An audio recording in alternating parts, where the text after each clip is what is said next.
My phone buzzes against the metal nurse's station counter, the fraud alert notification cutting through the steady beep of monitors in the ICU. 12 hours into my shift, my eyes burn from fatigue as I tap the screen. The number that appears makes my stomach drop. $7,250. Unauthorized charge. I nearly dropped my stethoscope, my hands suddenly trembling as I read further. 5 airline tickets to Santorini, purchased today. I scroll through the transaction details, each name appearing like a slap. Richard and Lillian Vale, Spencer and Reagan Vale, and Megan Tanner, Reagan's best friend since college. My name is nowhere on the list. The final detail hits like a blow to the chest. The transaction used my own credit card. Just last week, I sat at my parents' gleaming cherrywood dining table, watching Mom fold her linen napkin with perfect hospital corners. Her voice had been casual, almost bored. Tickets are $1,450 each. If you can't afford that, it's best you sit this one out. I had nodded, swallowing around the lump in my throat,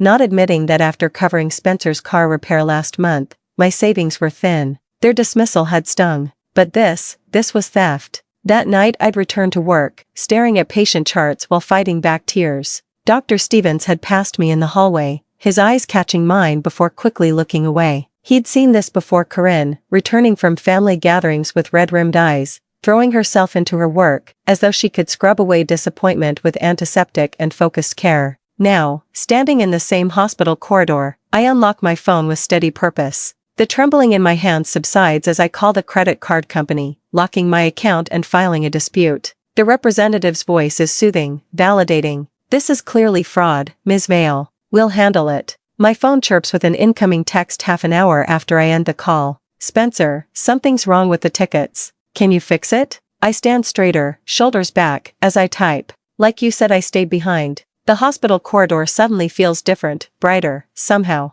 I change every password I have, from banking apps to email accounts. My Amazon account, where they'd clearly stored my credit card information. My Apple ID. Everything. A weight lifts from my chest as I tuck my phone away and return to my patients. Mr. Jenkins needs his medication, and Mrs. Torres will want an update on her husband's surgery. Their needs are clear, honest, unlike my family's Torres. Within an hour, my phone vibrates continuously in my pocket. Missed calls from Mom, Dad, Spencer, Reagan. Voicemails stack up alongside increasingly frantic texts. "What's wrong with you?" "Dad's furious. They're going to miss their flight." I silence my phone, sliding it into my locker during my brief lunch break. My hands no longer shake. Instead, a strange calm settles over me as I realize what's at stake. I'll be the difficult daughter now. The one who ruined the family trip. The ungrateful nurse who doesn't understand what family means. For the first time, I see it clearly. I've never been their daughter or sister. I've been their financial safety net. The responsible one they call when bills come due or emergencies arise.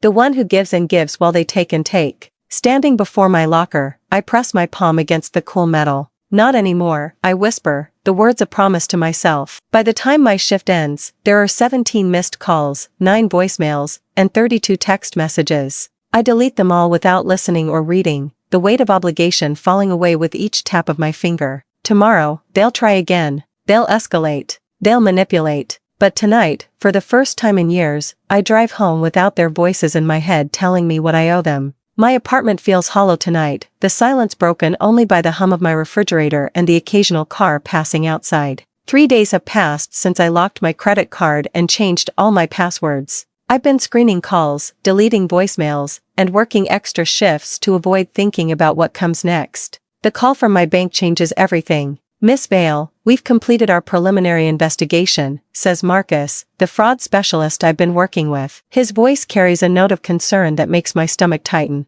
"There's something you should know about the Santorini charges." I sit heavily on my couch, one hand clutching my phone, the other pressed against my chest. "What did you find?" "The authorized user account that made those purchases. It belongs to Spencer Vale." My breathing exercises fail me as my heart races against my ribs. "That's impossible. I removed Spencer as an authorized user 2 years ago when he got married. According to our records, the account was reactivated 4 months ago through our online portal using your login credentials." The room tilts slightly. Not an impulse theft. Not a desperate moment. 4 months of planning. Of deliberate deception. From my own brother. "There's more." Marcus continues, his voice gentle now. "We found a pattern of smaller purchases dating back to when the account was reactivated. Electronics, stores, restaurants, sporting goods. I press my eyes shut as memories flash through my mind like a sickening slideshow. The lease I co-signed for Spencer's first apartment. The emergency loan when Reagan's car broke down. The expensive birthday gifts I couldn't afford but bought anyway because that's what family does. 12 years of financial support culminating in theft. The total unauthorized charges, including the airline tickets, come to $9,540. My breathing steadies as something hardens inside me. Thank you, Marcus. I want to pursue this to the fullest extent. We'll continue our investigation, Ms. Vale. In the meantime, my phone beeps with an incoming call. Mom. Again. I need to go. I tell Marcus. Please email me your findings. I switch to Mom's call, putting it on speaker as I stand and walk to my living room window. Rain patters against the glass, distorting the streetlights below into watery stars. Corinne, this has gone on long enough. Mom's voice fills my apartment, sharp with impatience. Your father and I have been trying to reach you for days. I've been busy. The rain intensifies, matching my mood. Too busy to respond to your family? Spencer and Reagan are devastated about their trip. Their trip on my credit card. Dad's voice cuts in. Honey, this is all just a misunderstanding. A misunderstanding, I repeat, watching raindrops race down my window. Is that what we're calling fraud now? You're overreacting, Dad says, his tone dismissive. These things happen in families. Theft happens in families? Good to know. Spencer's voice joins the chorus. Sis, I meant to ask you first. Things got hectic with planning, and I just stole $9,000 from me? My voice remains steady, surprising me. It wasn't like that. Reagan's tearful voice pierces through. You're ruining everything for everyone because you're jealous. You always do this, make everything about you when we're trying to be happy. I press my forehead against the cool glass. How long have you known Spencer was using my card, Mom? The silence stretches until Mom clears her throat. Well, he mentioned borrowing it for some small things. We assumed you were aware. You assumed. The rain blurs the world outside, matching my vision. Is this how you repay everything we've done for you? Mom's voice hardens. After all the sacrifices we made? Your father's retirement party is next month. How will this look? I turn away from the window. Like theft has consequences? Don't be dramatic, Dad interjects. Remember who co-signed your nursing school loans. This family has always supported you. The threat isn't subtle. I sit at my kitchen table, calculating exactly what financial independence will cost, refinancing my loans, possibly changing jobs, if Dad makes calls to his hospital board friends, finding a new apartment my family doesn't have keys to. You need help, Corinne, Spencer says, his voice dripping with concern that doesn't reach his words. I'm worried about you. Everyone at the hospital knows how hard you've been working. If they heard about this mental breakdown, don't threaten me, Spencer. My voice comes out low and dangerous, startling even myself. My phone chirps with an email notification. From Marcus. Subject line, fraud investigation, confirmation. I need to go. I say, cutting off whatever new manipulation was coming. The bank's fraud department just confirmed my dispute is valid. They're launching a full investigation. I end the call before they can respond, opening the email instead.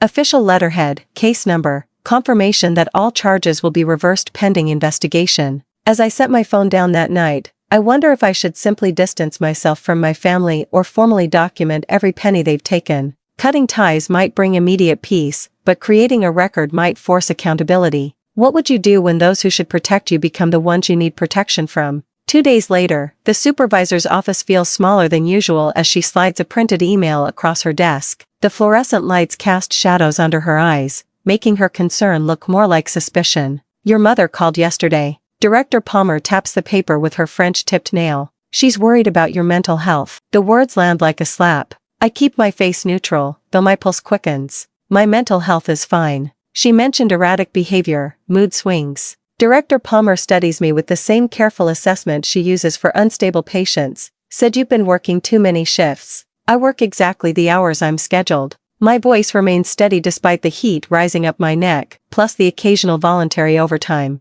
She suggested you might be having a breakdown from overwork. Of course she did. I picture Mom on the phone, voice honeyed with concern, while systematically undermining my credibility at one place I feel competent and valued. My performance reviews are excellent, I say. My patient care is uncompromised. Director Palmer nods slowly. That's why I found the call. Concerning? I leave her office with my evaluation signed exceeds expectations in every category, but my hands tremble with rage as I turn my phone back on. 3 missed calls from Aunt Judith, 1 from my cousin Melissa. A text from Dad's golf buddy asking if everything's okay. Spencer's social media updates flash on my screen. Some family ties are more like chains. Toxic people never admit when they're the problem. Reagan's tearful selfie beneath it has 17 sympathetic comments. They're building a fortress of manufactured concern around me, and it's working. Back home, I check my accounts, a habit that now sends my heart racing. The emergency fund I've maintained since nursing school has dwindled by almost $4,000.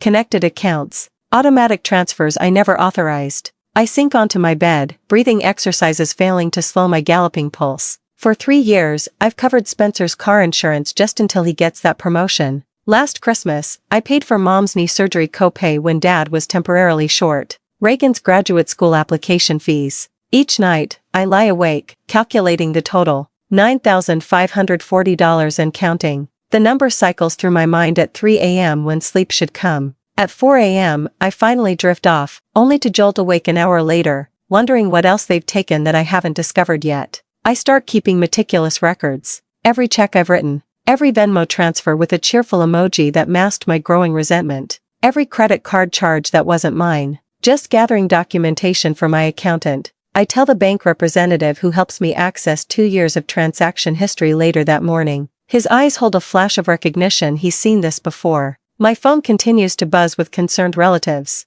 Each night, I record audio notes in a password-protected app. The 12th of April. Spencer claimed his checking account was frozen due to suspected fraud. Borrowed $600 for rent. Still hasn't repaid despite 3 promotions since then. May 29th, Mom suggested I was being obsessive about money when I mentioned Spencer's unpaid loans. The 8th of July. Dad claimed he never heard about Spencer using my credit card until now, despite being at the airport with him when the charges were declined. The recording keeps my thoughts ordered when their voices threaten to drown out my own certainty. Wednesday morning next week, I arrive for my shift to find a coffee cup on the nurse's station counter with my name written on it. Dr. Stevens nods from across the corridor, his silver hair catching the light. Under the cup is a folded note. Whatever you're going through, you're handling it with grace. Some family trees need pruning to stay healthy. The small kindness nearly breaks me. I tuck the note into my pocket and carry its weight like armor through my shift. That evening, a knock at my apartment door makes my stomach clench.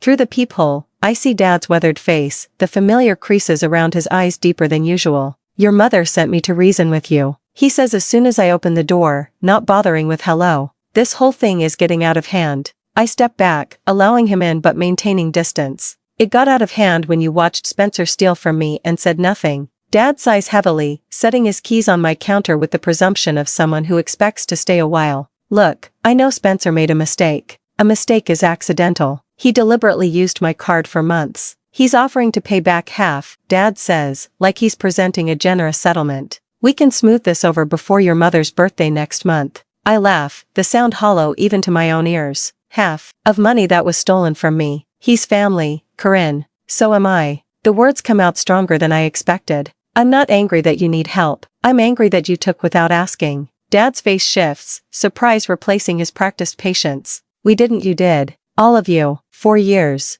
I realize as I say it that it's true. This isn't about one credit card charge. It's about a lifetime of being the responsible one. The reliable one. The one who gives until there's nothing left. We're your family. Dad repeats, as if the word alone should erase everything. Family asks. Family respects boundaries. Family doesn't drain someone's emergency fund and then call their boss to question their mental stability. Dad leaves without the reconciliation he came for, and I slide the deadbolt behind him with a finality that feels like freedom. The next morning, my phone pings with an unexpected message from Elise, Spencer's ex-wife. I saw Spencer's posts. You should know he did the same to me. I have records of everything if you need them. Dr. Stevens catches me in the hallway later that day. We're short-staffed next weekend. Double time for the overnight shifts if you're interested. I notice he doesn't ask why I need the money or offer sympathy, just practical support with no strings attached. The contrast to my family's constant demands is startling. That night, I open a fresh spreadsheet.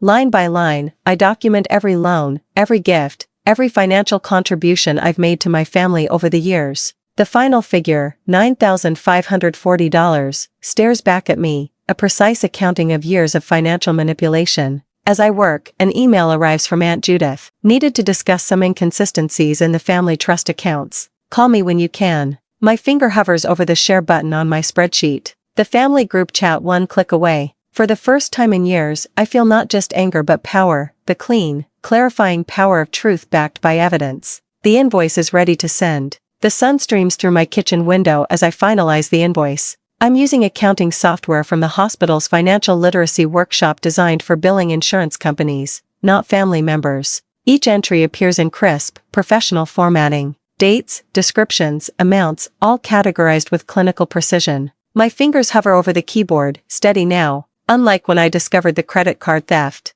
As of the 1st of June, I will no longer be contributing financially to the family. Repayment is expected within 45 business days. I type the words and attach the PDF, $9,540, every cent accounted for, every loan documented. I hit send before I can second-guess myself, watching the email whoosh away to 5 recipients. Mom, Dad, Spencer, Reagan, and Aunt Martha, who manages the family trust. My phone rings within minutes. I ignore it, focusing instead on forwarding Elise's evidence to Aunt Martha in a separate email. Spencer's ex-wife had messaged me last night with bank statements showing a pattern of financial manipulation dating back years. I should have shown you these when we were still married. She wrote, I was afraid no one would believe me. Aunt Martha's response arrives while I'm packing an overnight bag. I've noticed financial irregularities in Spencer's trust withdrawals. This explains quite a bit. Can we speak when you return? A weight lifts from my shoulders as I book a weekend getaway to Asheville, a small bed and breakfast nestled in the Blue Ridge Mountains, 3 hours away, just far enough to be unreachable.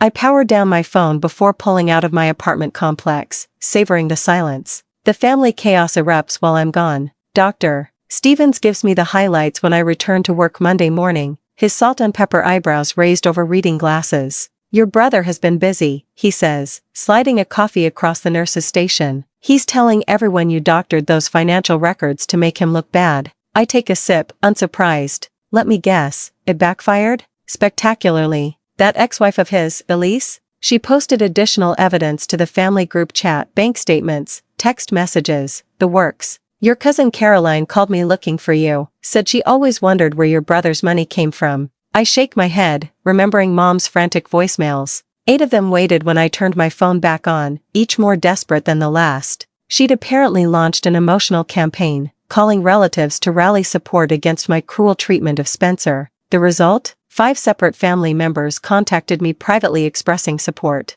Uncle David's text was particularly satisfying. About time someone called them out. Your grandfather would be proud. That's not even the best part, Dr. Stevens continues, lowering his voice. The bank called Spencer for an interview about potential fraud patterns. I should feel victorious. Instead, a hollow ache spreads beneath my ribs as I realize how thoroughly my family's financial house of cards is collapsing. Later that evening, as I pack for another weekend away, this time to a lakeside cabin with actual fishing, I wonder if seeking full repayment is enough, or if I need to permanently distance myself from people who saw me as a resource rather than a daughter and sister. Would you sever ties completely, or maintain limited contact? The next week brings unexpected allies. Elise sends additional bank statements, highlighting dates when Spencer withdrew money immediately before I loaned him similar amounts. The pattern is unmistakable once laid bare. I kept these records because our divorce attorney needed them, she explains over coffee. I never thought they'd help you too.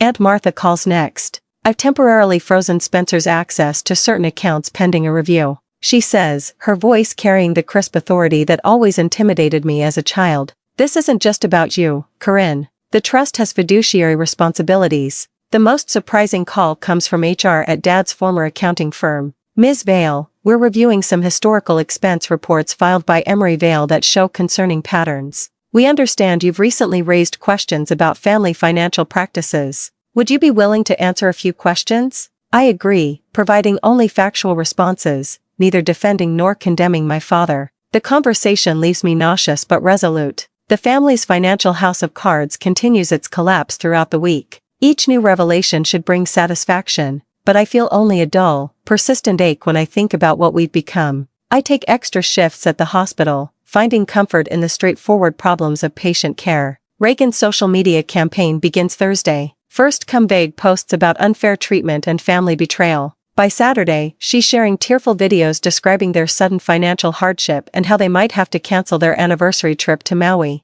Dad loses his consulting privileges at his former firm after their investigation concludes. He doesn't call to tell me I learned from Uncle David, who sounds more disappointed than surprised. The most unexpected development arrives in a series of text messages from extended family members. Cousin Caroline, I had no idea what was happening. I'm so sorry I didn't see it. Uncle Robert, your grandmother would be horrified at how they've treated you. Aunt Susan, we should have intervened years ago. Mom's message comes last, surprisingly brief after weeks of emotional tirades. We need to resolve this once and for all. Family dinner, Sunday at 5. Your father and I will cook. I stare at the screen, sensing the final confrontation approaching. For the first time in years, I feel no obligation to say yes. On Sunday, I arrive at my parents' house 15 minutes early, parking across the street rather than in the driveway. The April sun warms my face through the windshield as I review my notes one last time. Each figure, each date, each transaction, meticulously documented. I prepared for this meeting like I would for the most critical patient handoff. My phone buzzes with a text from Mom. We're ready whenever you are. Ready. As if this were a casual family dinner instead of what it truly is, their last attempt to maintain control. When I enter through the front door, the forced normalcy hits me first. Dad's reading glasses perched on the coffee table beside his worn leather recliner. Mom's fresh-cut tulips arranged in the crystal vase I gave her 3 Christmases ago. The familiar scent of lemon furniture polish. Spencer and Reagan sit stiffly on the sofa, their usual sprawl replaced by perfect posture. Spencer's hair is neatly combed, Reagan's makeup subdued. This calculated presentation isn't lost on me. Corinne, Mom says, her smile tight as she motions to the armchair facing all of them. Thank you for coming. We've been so worried. I take the seat, setting my messenger bag beside me. I appreciate the concern. Dad clears his throat, fingers tapping a nervous rhythm against his knee. We think there's been a misunderstanding about the credit card situation. A misunderstanding? I repeat, the word hollow. We'd like to propose a compromise, Spencer says, leaning forward with uncharacteristic earnestness. We can arrange partial repayment of the airline tickets if you'll drop this whole investigation. Mom nods eagerly. It's what's best for moving forward together as a family. As a family, Dad echoes, his gaze skittering away from mine. I let the silence stretch between us until Mom shifts uncomfortably in her seat. You know, she says finally, voice dropping to a concerned whisper. Dr. Hendricks mentioned you've been under tremendous stress at the hospital lately. Sometimes stress can make us vindictive about small misunderstandings. The familiar heat rises in my chest, but this time, I welcome it. This anger has become my compass. I brought something to share with you, I say, reaching into my bag. I pull out a leather portfolio, my graduation gift from Dad when I finished nursing school, and place it on the coffee table. Inside is a stack of organized by date, credit card statements, bank transfers, text messages. Each page represents a moment when my family treated my financial stability as their emergency fund. This is 8 years of financial manipulation, I say, voice steady as I lay out the pages one by one. Spencer's car repair, Reagan's boutique debt, the property tax you couldn't cover last year, Dad. Their eyes track my hands as I arrange the evidence between us. I found a new apartment, I continue. One you don't have keys to. Spencer's jaw tightens. Corinne, I've refinanced my nursing school loans without your co-signatures, I add, looking directly at my father. The paperwork was finalized yesterday. Mom's face pales. You can't possibly afford the interest rate on your own. I can, and I do. I straighten the edges of the papers. I don't need to prove myself to people who see my success as their safety net. Dad's shoulders slump. We never meant. This isn't about money, I interrupt, surprising myself with my calm. It's about respect. It's about boundaries. You've taught me that I'm only valuable to this family when I'm useful. Dad looks up, something shifting in his expression. We've taken advantage of your reliability, he admits quietly, for years. Mom shoots him a warning glance, but he doesn't look away from me. I stand, walk to the entryway table, and retrieve my set of house keys from my pocket. The metal feels cold against my palm as I place them on the polished wood with a soft click. What are you doing? Mom demands, rising to her feet, setting boundaries. After everything we've done for you, she says, voice trembling. The dance lessons, the college application fees, that's the problem, I cut in. You think basic parental support was a loan I need to repay forever. The silence that follows feels electric. Spencer stares at the floor, then looks up with reddened eyes. I used your card without permission, he confesses, voice cracking. Not just for the tickets. 4 months. I knew your Amazon password. I set up autofill for your card information. Reagan's composure finally breaks. I knew about it, she whispers. We both did. Your card was declined at the airport because we'd already maxed it out on other things. I absorbed this final betrayal with unexpected steadiness. And you, I say, turning to Dad, did you know too? He nods once, unable to meet my eyes. I can't do this anymore, I tell them, retrieving my portfolio but leaving the keys. I deserve better than being your ATM. As I reach the door, Dad calls after me. Will we see you again? I pause, hand on the doorknob. That depends on whether you want a daughter or a bank account. The door closes softly behind me. I walk to my car without looking back, the weight of their expectations finally lifted from my shoulders. 3 weeks later, rumors reach me through hospital gossip. Spencer's facing potential fraud charges from his own bank apparently. My credit card wasn't the only one he'd been using. Mom and Dad have gone silent, their usual weekly calls conspicuously absent. Dad shows up at my new apartment on a rainy Tuesday evening. His eyes are bloodshot as he stands in my doorway refusing to come inside. I enabled all of it. He says simply, I should have protected you, not used you. I'm sorry, Corinne. I accept his words with a nod but make no promises. The following month, a certified envelope arrives at my apartment. Inside is a check for exactly $9,540, the precise amount for my invoice. No note accompanies it, none is needed. As I place the check on my kitchen counter, I realize with startling clarity that freedom isn't about forgiveness. Sometimes, it's about finally being seen. 3 months later, the light streams through uncovered windows in my new apartment, casting warm patterns across freshly painted walls. No more of the murky beige that had surrounded me for years now. Vibrant teal and sunny yellow brighten every corner. I hang a watercolor landscape, one I painted myself last weekend, adjacent to the window where morning light hits it perfectly. My phone chimes from the kitchen counter. For the first time in months, my shoulders don't tense at the sound. No more dread when checking notifications. No more anxiety about unexpected charges or family demands. How's the new place looking, doctor? Stevens texts, with a photo of houseplants from the hospital gift shop. I sent him a quick photo of my expanding collection, already thriving on my eastern-facing balcony. Beyond the plants, Denver's skyline glimmers in the distance. After my shift tonight, I'm leading a financial literacy workshop for new nurses. Protecting your financial health while caring for others seems like the perfect topic after everything I've learned. Already, 3 younger nurses have scheduled private consultations about family financial boundaries. My easel stands in the corner, no longer collecting dust and storage. Last night, I stayed up until 2, working on a landscape of the Colorado mountains where I'll be hiking this weekend. The freedom to lose myself in painting again feels almost decadent after years of not enough time. My phone chimes again. This time, it's a family group text, another Vail family gathering next weekend. Mom has included me in the invitation list, her first attempt at contact since the check arrived. I type a simple response. Thank you for thinking of me. I have other plans that weekend. No apologies, no elaborate excuses, just a clear, calm boundary. Instead, I'll be meeting Jonah for dinner at that new restaurant overlooking the river. Our third date. The anesthesiologist's calm presence and direct communication style have been refreshing after years of navigating my family's emotional minefields.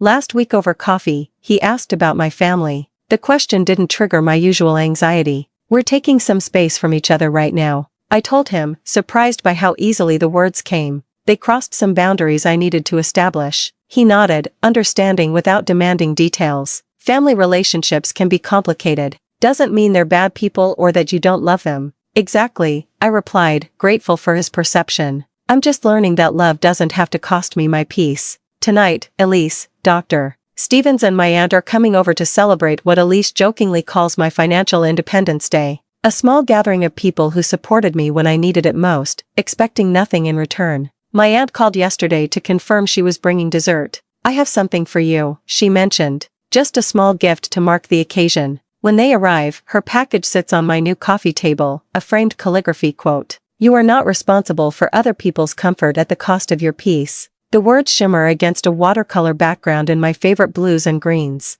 We toast with sparkling cider and my new glasses to boundaries that protect peace. Dr. Stevens offers and people who respect them to the next morning. I drive to Denver Memorial Hospital's foundation office. The woman behind the desk looks surprised when I hand her a check for exactly $9,540. I'd like this to establish a scholarship for nursing students who are supporting family members. I explain. Sometimes the caregivers need care too. Walking back to my car, I feel lighter than I have in years. On my dashboard sits my confirmation for the Advanced Cardiac Certification program I've applied for, alongside a brochure for the Telluride weekend Jonah suggested for next month. Back home, I pause before the shadow box hanging in my living room, the cashed check from my family mounted beside my old house keys. Not a trophy of victory, but a reminder of growth. Standing on my balcony, I water my new plants as morning light spills across the city. As I watch the sunrise from my own space, I wonder if forgiveness is always necessary for healing, or if sometimes the best closure is simply moving forward without looking back. What would you choose?